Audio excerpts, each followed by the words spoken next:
যে A square plus 2ab plus B square. কারণ প্রথম সূত্রটা তো আমাদের মনে রাখতেই হবে। তাহলে a plus B whole square সূত্রটা কি? A square plus 2ab plus B square. তাহলে পরের সূত্রটা কি হবে? a minus B whole square. উপরের সূত্রটাই নিচে হবে, শুধু একটা পরিবর্তন করতে হবে। কি পরিবর্তন? এই 2 এর সামনে প্লাসটা মাইনাস বানাই দিতে হবে।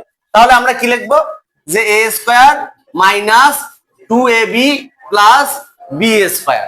কি কথা বোঝা গেছে?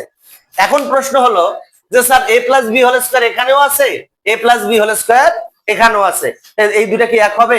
না। যদি একই হইতো তাহলে তো একবারই লিখতাম, দুইবার তো লিখতাম না। তাহলে আমি দুইটা দুইটা করে ভাগ করে নিলাম। কটা করে ভাগ করে নিলাম? মনোযোগ দাও, কথা বলবে না। ভাগ করে নিলাম। দেখো এ প্লাস বি হোল স্কোয়ার উপরেও ছিল, এ প্লাস বি হোল স্কোয়ার নিচেও আছে। এ মাইনাস বি হোল স্কোয়ার উপরেও ছিল, এ মাইনাস বি হোল স্কোয়ার নিচেও আছে। মনোযোগ দাও। এখন এই দুটাকে আমরা চিন্তা করব। প্রথমে আমরা উপরের দুটাকে চিন্তা করে লিখছি, এখন এই দুটাকে চিন্তা করে লিখবো। দেখো এখানে কি আছে? A plus B whole square. এখানে কি আছে? A plus B. আমরা কি করব? এই চিহ্নের বিপরীত এটা এখানে লিখবো। কি লিখবো? চিহ্নের বিপরীত। প্লাস থাকলে কি লিখবো? মাইনাস। তাহলে আমরা কি লিখবো? এ মাইনাস বি হোল স্কোয়ার। কি কথা বোঝা গেছে? আবার নিচের অংশটা কি লিখবো? এখানে কি আছে? এ মাইনাস বি হোল স্কোয়ার। আমরা এখানে কি লিখবো? এ প্লাস বি হোল স্কোয়ার।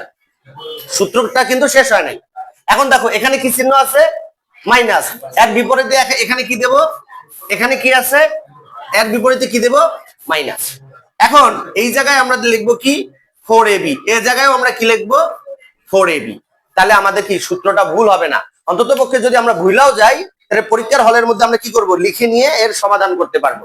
যে স্যার বলেছিল এই দুইটার মধ্যে এই দুইটা কি করব? এই এরকমই এইদিকে লিখবো, শুধু চিহ্নটা পরিবর্তন করে লিখবো, ঠিক না? এবার আসো, এই দুইটা এখানে যা হয়েছে এই দুইটার সেম এখানে এই দুইটাই হবে। মানে এ স্কোয়ার প্লাস বি স্কোয়ারে এই দুইটাই হবে, শুধু একটা পরিবর্তন হবে। কি পরিবর্তন হবে? একটা জিনিস পরিবর্তন হবে। কি পরিবর্তন হবে? এখানে কি আছে? এখানে কি আছে? 4। তাহলে এই এ স্কোয়ার প্লাস বি স্কোয়ারের এই দুইটা সূত্রই হবে, শুধু 4 এর জায়গায় 2 হবে। 4 এর জায়গায় কি হবে? 2 হবে। তাহলে আমরা যদি এখন লিখি a minus B whole square plus 2ab, আবার এখানে কি লিখবো? a plus B whole square minus 4 এর জায়গায় আমরা কি লিখবো? 2ab লিখবো। তাহলে আমাদের তো মুখস্থ করতে হইতেছে না, কিন্তু মুখস্থ একটা জিনিস করতে হবে। সেটা কি বলো? সেটা হচ্ছে এই পাশের গুলা যদি সিরিয়াল বাই সিরিয়াল না লিখতে পারো তাহলে তো সূত্র ভুলেই হবে, ঠিক না? এই জন্য এই পাশের গুলা লেখার অভ্যাস করতে হবে। আর এই পাশের গুলা যদি তোমরা লিখতে পারো তাহলে ডান দিকের গুলা তোমরা অনায়াসে লিখতে পারবা। এবার আসো কি আছে এখানে?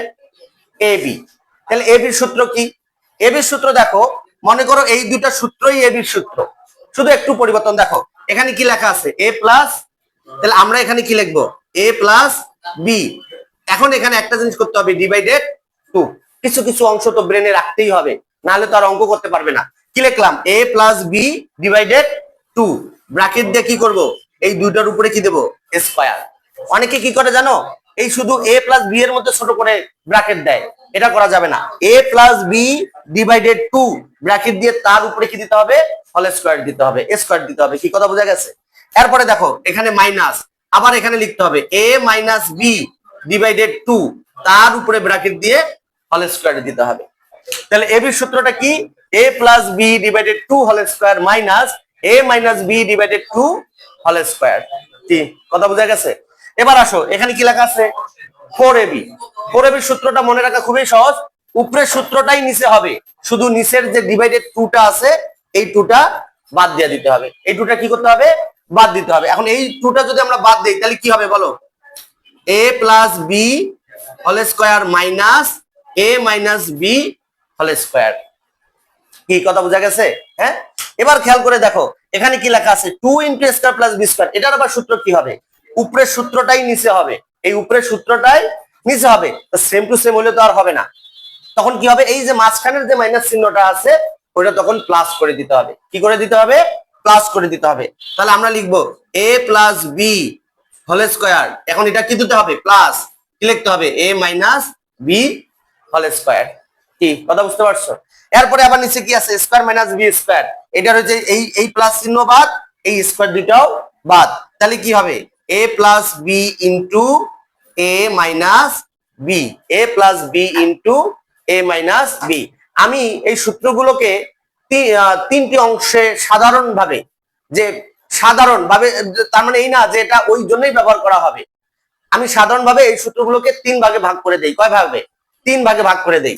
এই প্রথম দুইটাকে আমি সাধারণভাবে বলি বর্গের বর্গের কিসের? বর্গের সূত্র। আর এখান থেকে এখান পর্যন্ত আমি বলি মান নির্ণয়ের সূত্র। কি নির্ণয়? মান নির্ণয়। তারপরে ওই যে বাম পক্ষ ডান পক্ষ, এই অঙ্কগুলো আছে না, বাম পক্ষ ডান পক্ষের যে অঙ্কগুলো আছে, সাধারণত এইগুলা লাগে। সাধারণত মানে যে এই বর্গের সূত্র আবার মান নির্ণয় ব্যবহার হবে না? অবশ্যই হতে পারে, অবশ্যই হতে পারে। হ্যাঁ, হতে পারে অঙ্কের পজিশন বুঝে, কিন্তু এইগুলা মান নির্ণয় আর এইগুলো বর্গের। আমি এভাবে এমনিতে ভাগ করে দেই, যেটা পরবর্তীতে অঙ্ক করানোর সময় সহজ হয়। ঠিক আছে? আর এই যে সূত্রটা একলা, এটাকে আমি বলি কি? উৎপাদক। এটাকে আমি কিসের সূত্র বলি? উৎপাদকের সূত্র বলি। কি কথা বুঝতে পারছো? এটা বীজগাণিতিক রাশির যে সূত্রের যে বিষয়গুলো তোমাদের আগে জানতে হবে, তার হইলো প্রথম অংশ। সূত্রের কি?